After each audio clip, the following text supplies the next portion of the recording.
संत गजानन महाराजांच्या दर्शनासाठी सोलापूरकरांनी मोठी गर्दी केली।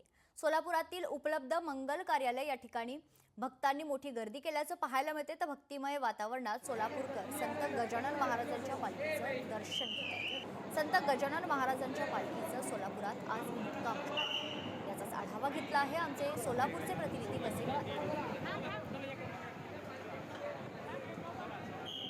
सोलापुरात संत गजानन महाराजांच्या पालखीचं दर्शन घेण्यासाठी जे आहे ते सोलापूरकरांनी मोठी गर्दी जी आहे ते केल्याचं आपल्याला या ठिकाणी दिसत आहे। सोलापुरातील उपलब्ध मंगल कार्यालय या ठिकाणी जे आहे ते संत गजानन महाराजांचं दर्शन घेण्यासाठी सोलापूरकरांनी जे आहे ते मोठी गर्दी जी आहे ते सकाळपासून या ठिकाणी केलेली आहे। गजानन महाराजांची पालखी ही सोलापुरात 2 दिवस मुक्कामी असल्याने या ठिकाणी जे आपण पाहू शकतो की गजानन महाराजांचं दर्शन घेण्यासाठी सोलापूरकर जे आहे ते या ठिकाणी आलेले आहेत। भक्तिमय वातावरणात जे आहे ते सोलापूरकर या ठिकाणी गजानन महाराजांच्या पालखीचं जे आहे ते या ठिकाणी दर्शन घेतात। आपण पाहू शकतो या ठिकाणी मोठी रांग देखील जे आहे ते दर्शनासाठी भक्तांची या ठिकाणी लागलेली आहे। गजानन महाराजांच्या पालखीच्या ज्या ठिकाणी परिसरात देखील जे आहे ते भक्तांना प्रसाद देखील जे आहे ते वाटप या ठिकाणी करण्यात येत आहे। वसीम अत्तार, लोकशाही न्यूज, सोलापूर।